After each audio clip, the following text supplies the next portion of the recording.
Hey everyone, welcome to Entrepreneur Live. I missed you guys last week. I was traveling. I'm glad that the doors of travel are open again because being in the house for over a year is kind of crazy. Never has happened before, and I hope it never happens again. But nonetheless, just thank God that it was a healthy stay at home. And so I hope it was the same for you as well. So tonight, I'm just going to chit chat a little bit. It was about, I don't know, 6 o'clock. I was like, oh no, I got to do a live tonight. And that's what happens when you miss a week. It's easy to fall back into not being consistent and persistent with your goals and dreams. And so, you know what? I stay ready. So I'm always prepared to talk about things. But I also like to just take a moment to say, okay, God, what do you want me to say to the people? And so it wasn't until we just put some thought, and I was like, okay, I was going to talk about being exposed, and that may come up in the conversation, having exposure, and also talk about relationships. And so, but lately, if you don't know, we have a book club. The Kingdom Heirs has a book club, and currently we're reading The 9 to 5 Millionaire. And so we are up to chapter 5. And it's not too late to go join. You can go to jamalking.com to get the book. I believe it's on sale now for $19.95. But yeah, this book is very good. And so we also, and it talks about the mindset. So in his journey to becoming a 9 to 5 millionaire. And so what better topic to talk about is millionaire status, and it may have more than, there may be a part 1, part 2, but let's see how it goes. So one of the things from the book club, which was this past Wednesday, it's just talking about our dreams. And there was a point that I had mentioned, is that as little kids we're dreamers. And what do you want to be? I want to be an astronaut. I want to be a doctor, a lawyer. And you can meet one person along the way that will just change the whole trajectory of your mindset and the path that you're desiring to go on. It could be a teacher. It could be a parent. It could be a coach. It could be someone that you look up to. And I can tell you, I've always wanted to be a cosmetologist. When I was a little girl, that's what I wanted to be. And I can remember my father made a comment to me, and he said, well, you can go and cut down trees and make, more money. And that kind of like changed, that made me feel a certain kind of way. Let me straighten this up here so you can, that made me feel a certain kind of way. And that stayed with me way into adulthood. Thankfully, well, when he said that, I then went to school, and I made an appointment with the guidance counselor. And I was like, hey, I need to, get some recommendations on some career choices. And, he, of course, looks at your grade. And, some guidance counselors are not, if you don't have a relationship with them, or if your parent is not on top of that, he wasn't very helpful. But anyway, he led me down the path. He gave me some choices, and one of them was to take a drafting class, which I did. And I'm glad for that experience, because I did go to college for it. It only lasted for 1 year, and then I ended up quitting. And when my dad said he wasn't going to pay for it anymore, I then put myself through cosmetology school. But that comment stayed with me My dad said that to me when I was in high school, and it stayed with me throughout my adult years until, I, you know, I've had a successful salons. I've had multiple salons going at one time, and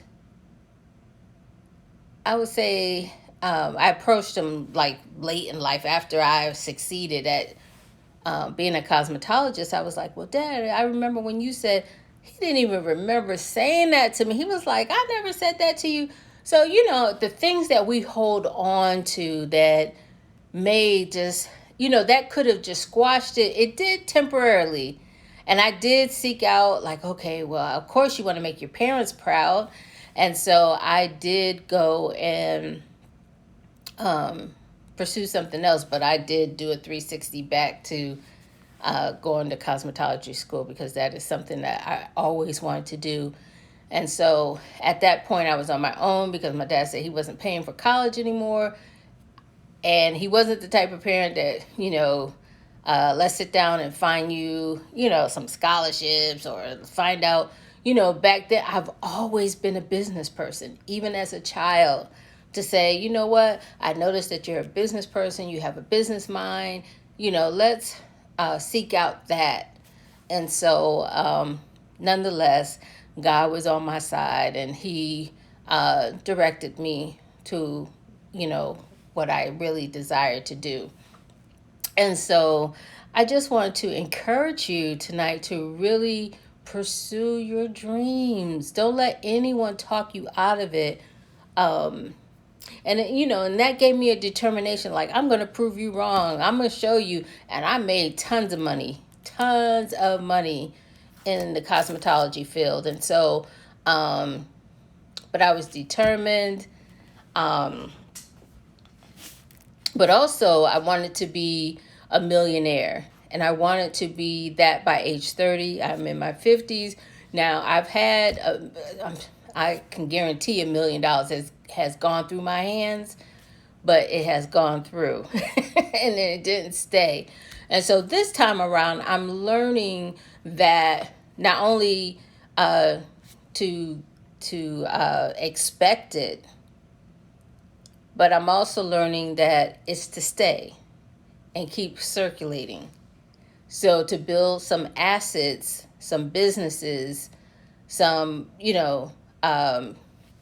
choosing, my mindset is different now, to where I'm choosing assets and businesses that will get me to my goal and stay. Because the other thing that I talk about is legacy. Now, my grandfather, again, for those that follow me, you've heard this story before, but, we own like 54 acres in South Carolina.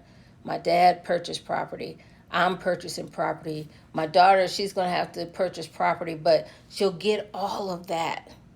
And so you want to make sure, and also, I'm at the stage now where my daughter's like, Mom, that's your thing. But it's going to leave a legacy. So if she's not interested, you don't want it to end when you die.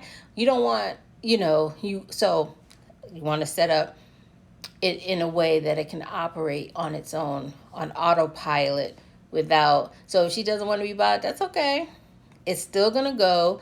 I'm definitely going to set it up to where some of it will go to charities and some of it will go to her. And so I'm sure she's not going to turn down, a monthly payment. So, I wanted to talk about the Millionaire Mind because in our book club, we've been reading book after book after book of people that were millionaires and just the mindset of a millionaire. And so this is something that I've been studying for years. Matter of fact, here's one of the books, The Millionaire Next Door. I just pulled out some of the books.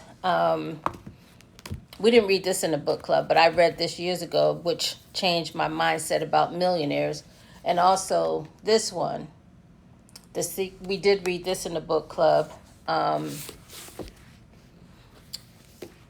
what's interesting is that And I think part two we'll talk about self-made millionaires. Self-made millionaires. That'll be part two. So that's what we'll talk about next Saturday. But just to start to talk about the mindset of a millionaire, the first thing is that, I said there's a difference between me saying, hey, I want to make $1 million, which I have done that over the years. But there's also another thing of keeping that $1 million. So that way, so if I do create $1 million business, that 20 years from now, 30 years from now, is still generating $1 million plus. So you want to make sure that you create a business, or you have some type of investments that will continue to thrive on its own. One of the things I got from this book, which I thought was interesting, is that these are just everyday people like you and I that have built a business from scratch. It wasn't passed down, just like Prince Henry in England. He was born into wealth. These are people that were not born into wealth, that they started a business, they consistently worked their business, they had business systems, they had a business plan, and they had their head to the ground, to whereas they created $1 million for themselves and their family. Now, one of the things that was interesting that stood out is that their wives shop at thrift stores. And just recently, like the top that I have on tonight, like, I can definitely go out and purchase my own clothes, but I had a friend call me like, hey, I just cleaned out my storage. I just cleaned out my closet. I'm moving. I'm getting rid of all these clothes, and I thought about you. She gave me enough outfits for an entire year where I can switch and change and not even repeat an outfit. That's how many outfits she gave me. But they were hand-me-downs. And you know what? I didn't have a problem with it. They were Lane Bryant, that's not a cheap store. It's not a high-end store, but it's not a cheap store. And so, they shop at thrift stores. The other thing that, I remember in life, like Jewish men, like they'll buy a pair of shoes. We are consumers. Like my mindset has changed now. But, we have to have every color, every style, every season. We got to go out and buy shoes. Now I'm at the stage, all I need is a pair of black, brown, tan, maybe navy, 4 pair of shoes, the max. And that's it. Of course, I have more than that because, you accumulate stuff over the years. But you see what I'm saying? My mindset is different. I don't need a closet full of shoes, multiple color shoes. I just need the classic colors that I can match an outfit to.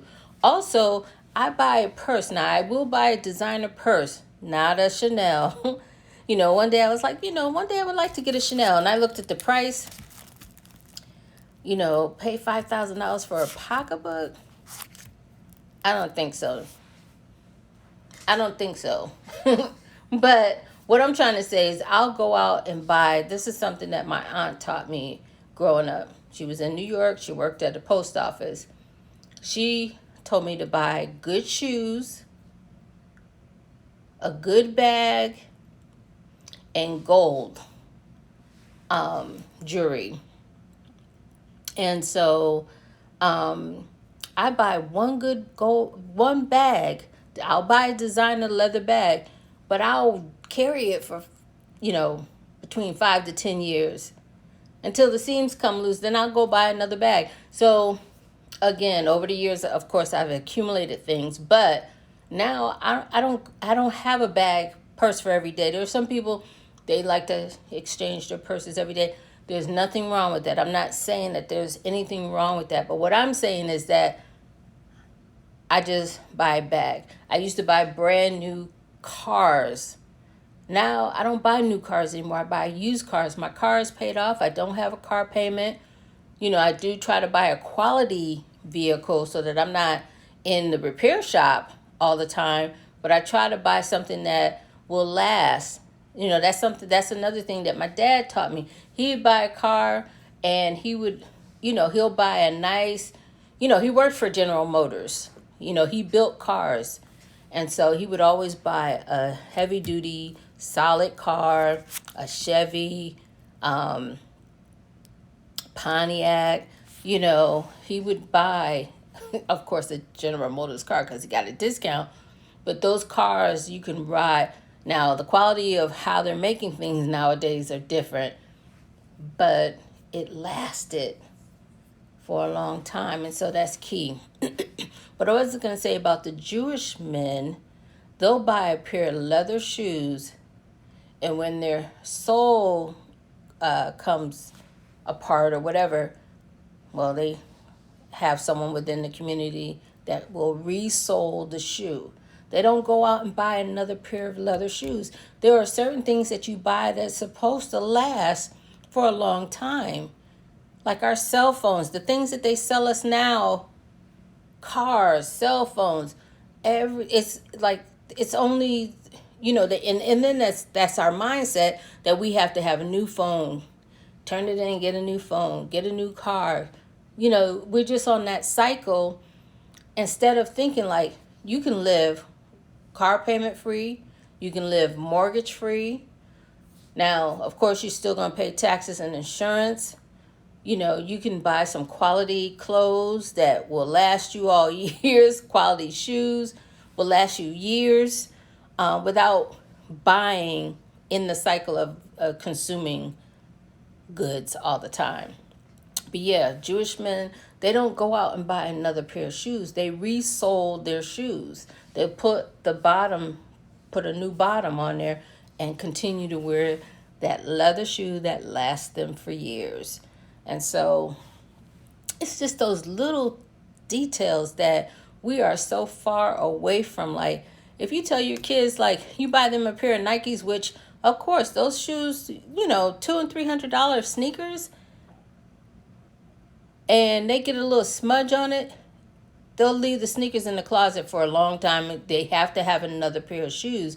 Whereas you say, hey, let's just go get them clean. Let's change the sole. They'll look at you like you're crazy. Like, what are you talking about? Mom, Dad, what are you talking about? But definitely, it's just a different mindset. And so now I'm in a 3-bedroom home. I have a finished basement downstairs, which is like a little apartment. There's a living room, there's a bedroom, and there's a full bath. And I live here by myself, although my daughter just moved back home, but she's just here temporarily. But I'm like, you know what, I'm getting ready to downsize. So I've researched like those tiny homes. I think that would be too small for me. But again, if I did, and I don't think I want anything bigger, for sure. Now I do like nice condos, high ceilings. So, I might go that route, but it's not a priority on my list anymore. I know that you say, one day I'm going to get a Mercedes, one day I'm going to do this, one day I'm going to do that. And you can do those things as long as you have assets to pay for it. So, I plan to travel. So I told my daughter, hey, just build me an apartment over the garage. And she's like, no, Mom, it'll be separate from the house. I just need something so that I can just, be a snowbird. Live here 6 months, live somewhere else for the other 6 months. The other thing about, I had an interesting weekend. So I stayed at the Greenbrier. I don't know if you can see that. You see that place? Look how big that is. It's a resort. I actually had an annual, I sit on a board of directors at a credit union. And so we had our annual meeting there. And this place was just massive. And it definitely is the place for the affluent. And so that's one thing about being a millionaire.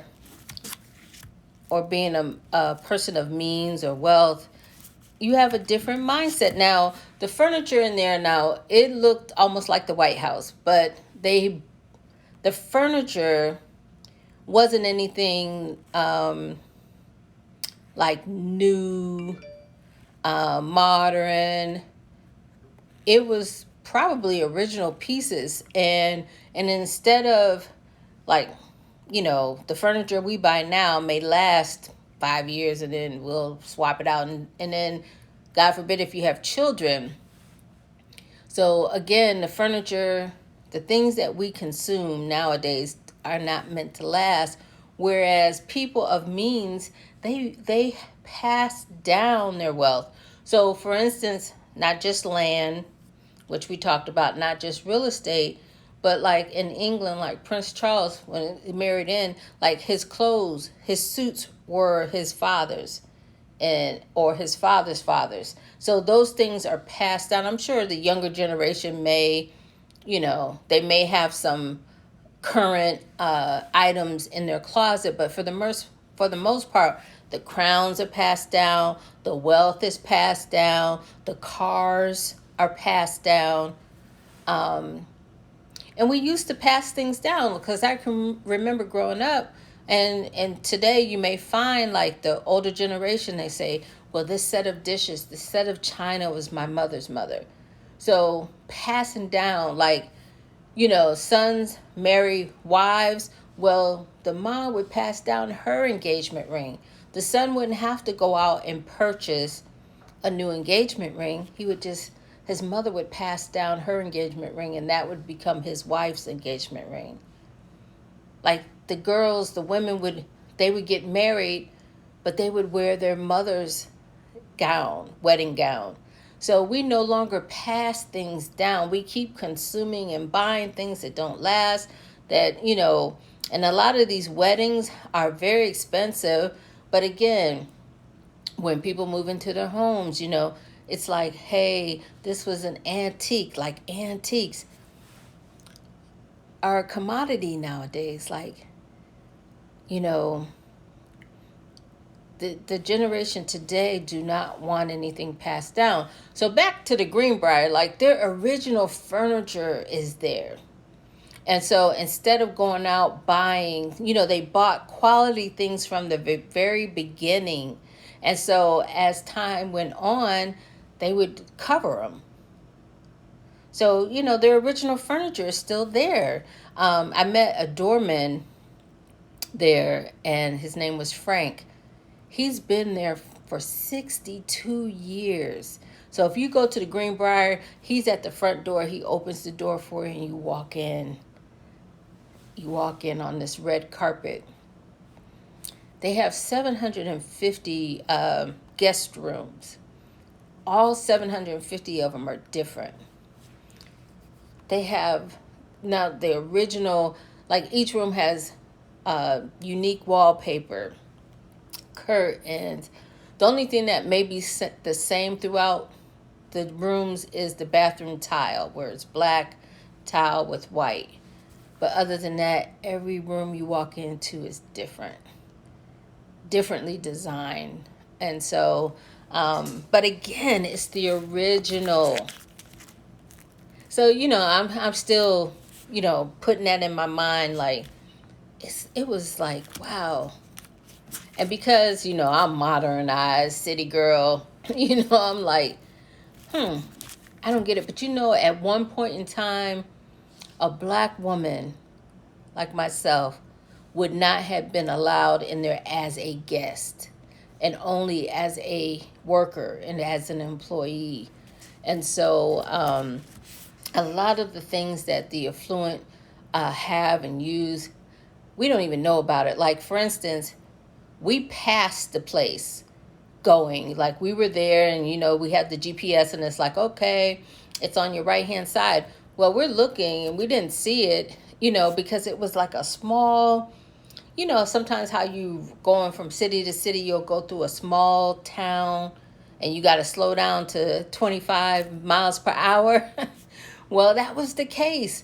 And we're like looking, we had to turn around, and it was, once we turned in, then there was the massive building, but you would not know it just driving down the street.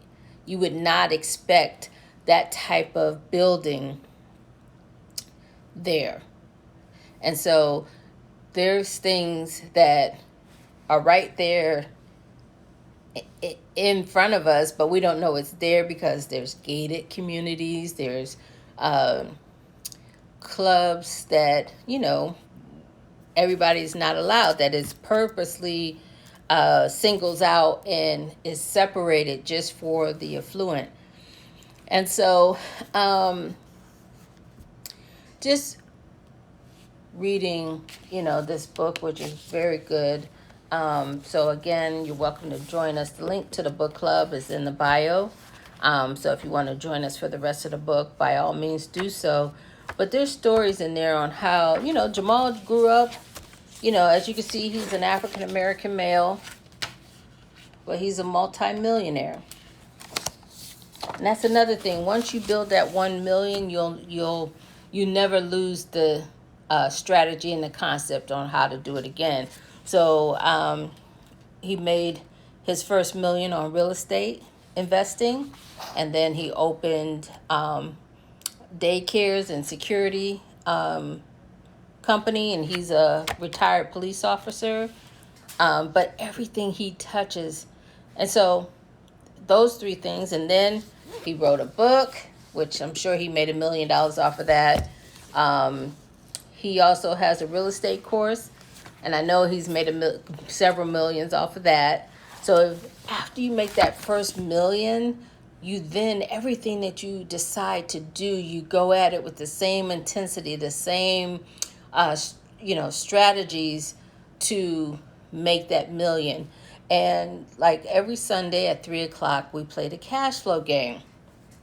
Now, the cash flow game, what's interesting about that is that every time you play the game is different, and you're a different person in the game. So it automatically, when you play the board game, you choose blindly who you're going to be in the game. So it's either a police officer, a truck driver, not a police officer, maybe, but it's a nurse, a doctor, a lawyer, a teacher, a truck driver, a janitor. And so we all start on start. But the same strategy, whether I'm a doctor or whether I'm a janitor or a truck driver, I use the same strategy to get out of the rat race. I can get out of the rat race and into the fast lane and win the game, whether I'm a janitor making that income, whether I'm a doctor making that income, or whether I'm a teacher making a teacher's salary.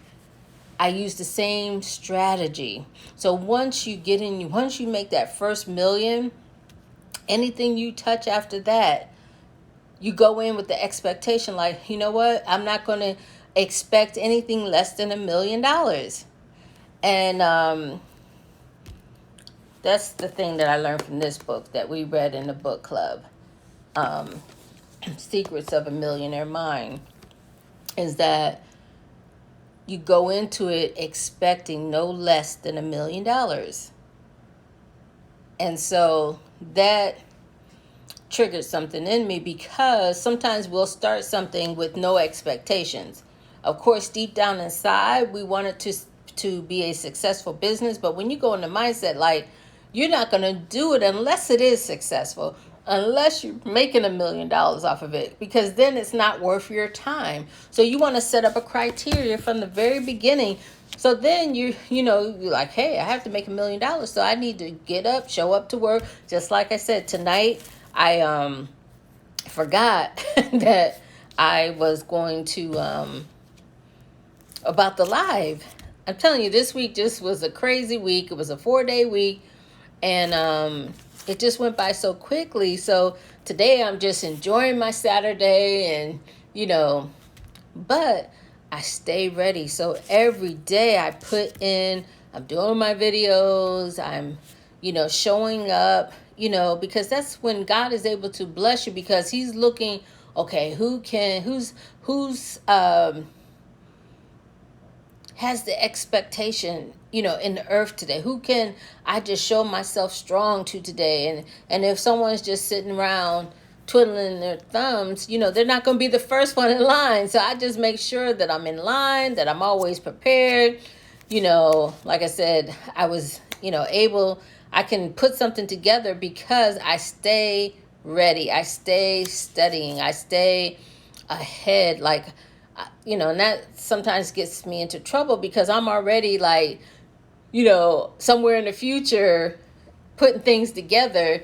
And sometimes I have to reel it back in like, okay, that's why I take notes. I have I always have a notebook nearby. And as you can see, my notebook is full. I keep a full notebook. I'm always writing stuff down. So, if I was really strapped, I could easily come in here. I already have teachings outlined. So I always stay ready. And so, but I want to be relevant. I want to give a message that, a right now message. And so that's why I keep my ears attentive. Like, okay, God, yes, I have an agenda. Yes, I have my notes. Yes, I am prepared, but what do you want to say? So, I let him lead me in what the people need to hear for the day and time. So, the other thing about millionaires is that they're not flashy with it. Like, that's the one thing that, now I'm also building my personal brand. And so I'm building up an audience on my personal channel as well. And so I'm doing mukbangs. And the thing is, it's easy to draw people. And it's funny how that is taken off. I've been doing the business piece of it for a long time. And, I have built up, I have a Facebook group that almost has 200 people. I have 2 Facebook books. I have the Kingdom Heirs, and then I have Living in the Overflow. And so people do follow. But one thing about when you're talking about wealth, people are looking for, the yachts and the beautiful cars and the fine jewelry, flashy, just flashing it. And that's not me. And then now that I'm older now, it could have been me. Like, for instance, my birthday's in April. So at one time back when I was working, not working, but when I had my business, the salon, and I only have one daughter, but I didn't have any children at the time. I wasn't leaving anybody. My mindset was different. Had I known back then what I know now, I definitely would be retired. Because you have to understand money and how it works. And so I'm learning that in my 50s. And by us having a book club, we're reading books about millionaire minds. So, of course, there's no way that you could read that information and not walk away with a millionaire mind and a millionaire lifestyle. And so I'm not flashy with it. Like I said, the Greenbrier, that's not even on my radar. I never would have like, hey, let me look up a vacation spot. And the Greenbrier would not have been on the list. But because of my exposure and my relationships, by me sitting on the board of $1 billion company, I didn't climb the corporate ladder to where, above the glass ceiling, but I get to meet monthly with executives, CEOs like me, Renee, and some people, look at me like, well, how did you get there? It was God. I tell them God. And, but anyway, I get afforded opportunities that would never have come my way had I not been associated with people that were affluent.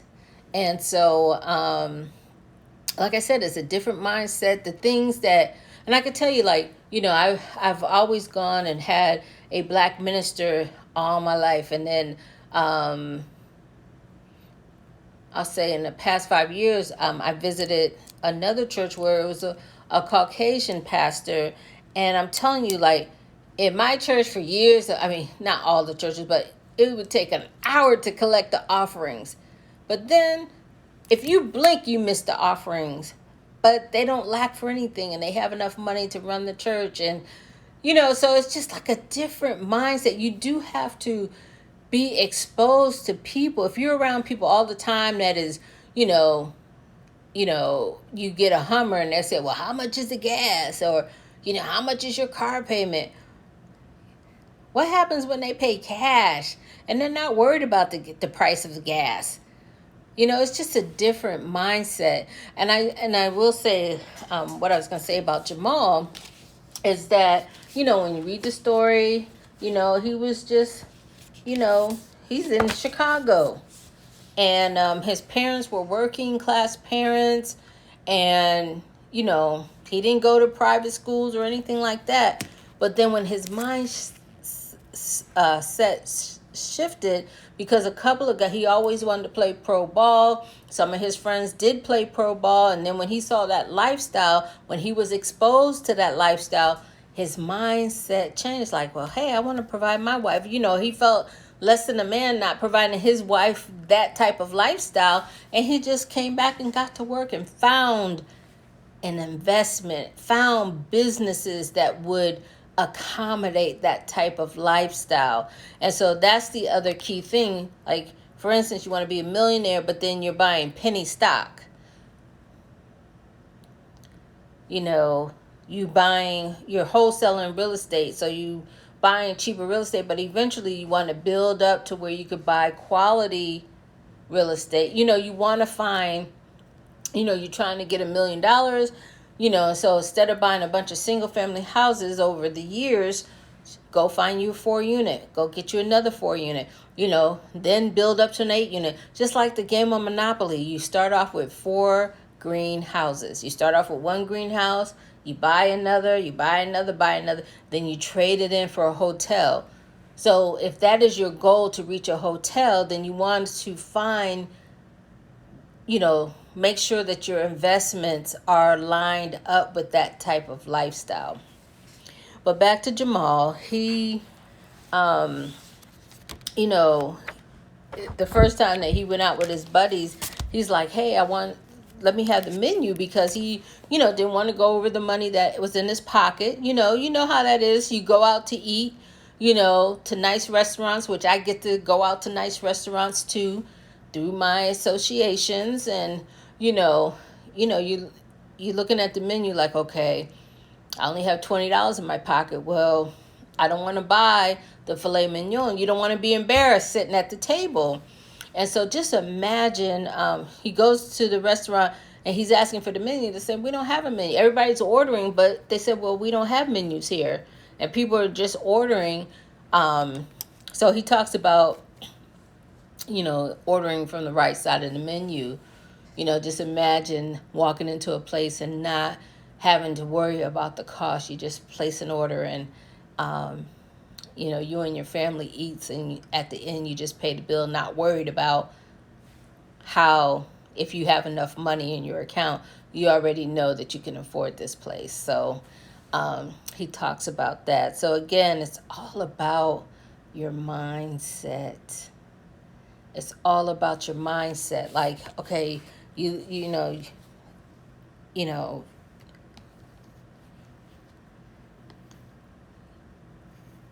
I can remember this one guy that had a Hummer, and he was like, people, that's the first thing that people that don't have money, like, how much is the gas? And he's like, if you have to ask, then you can't afford this car.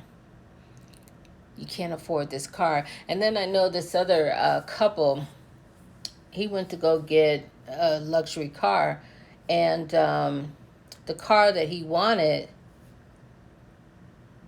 the car company wouldn't sell it to him. They said that generally you have to buy this model, turn it in, and upgrade to the model that he actually was trying to purchase and customize. So imagine you getting turned down from a car because you haven't already purchased that line of car before. And so they said, well, we'll, take your information and we'll get back to you. And so because he had the means, he was able to override their policies on just think. I think it was a Lamborghini. You know, you have to buy a certain amount of first to get in the club, initiated in the club, to be able to buy their other, to get a customized one in a different brand. So, you know, it's just a whole different world. It's just a whole different world. And so I am tiptoeing in that world, and just changing my mindset. Just knowing, just finding the right investment properties that will get me to where I'm trying to go. I'm in it. I plan to make, $1 million off my book. I plan to make $1 million off my online classes. I plan to make $1 million off of my video content.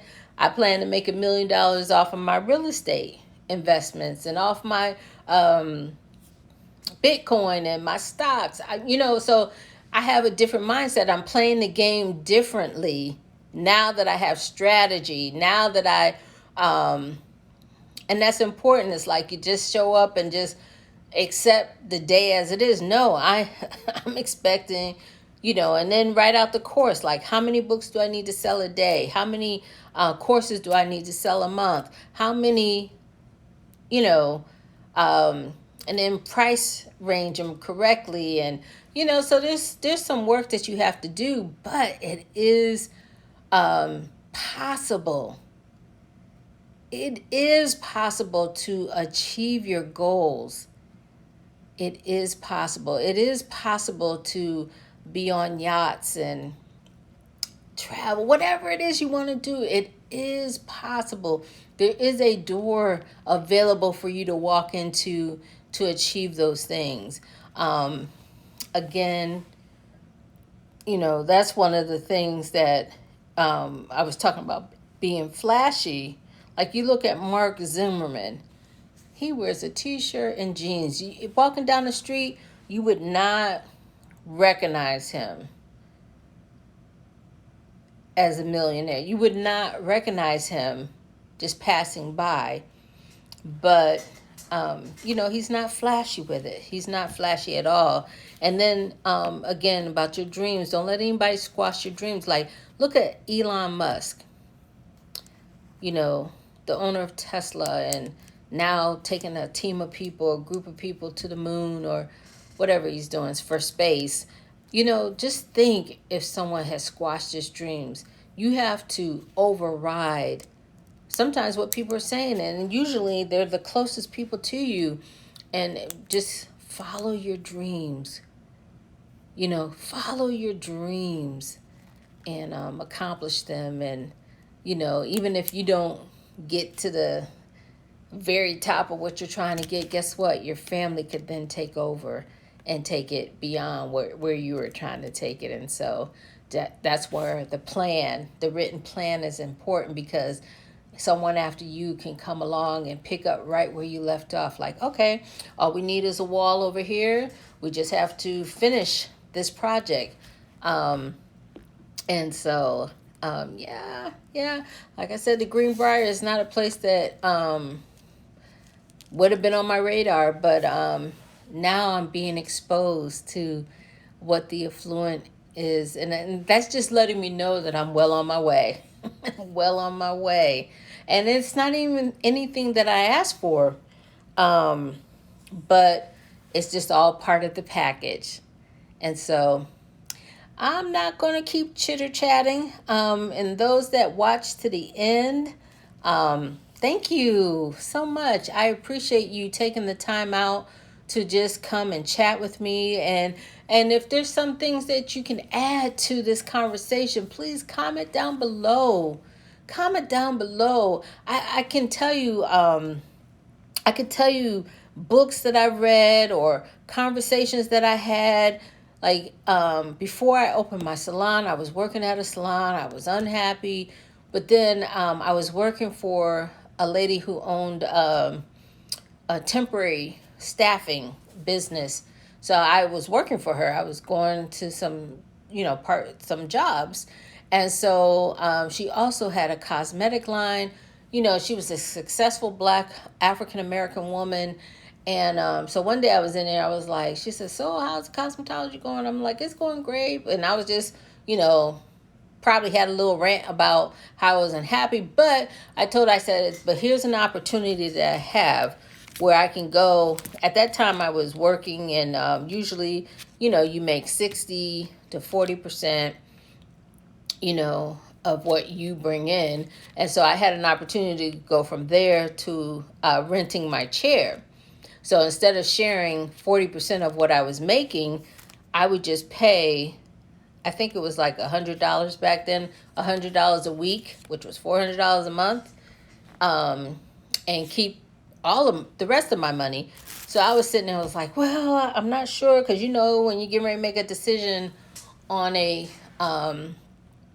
move that's going to take you to another level, of course you spend some time to really weigh the cons and the pros. And she was like, well, Renee, that's a no-brainer. And when she said that, that made me feel so small, but it gave me the boost that I needed to make the decision to go and make more money. And then it was shortly after that, I think I was only there a year before I then got my own salon.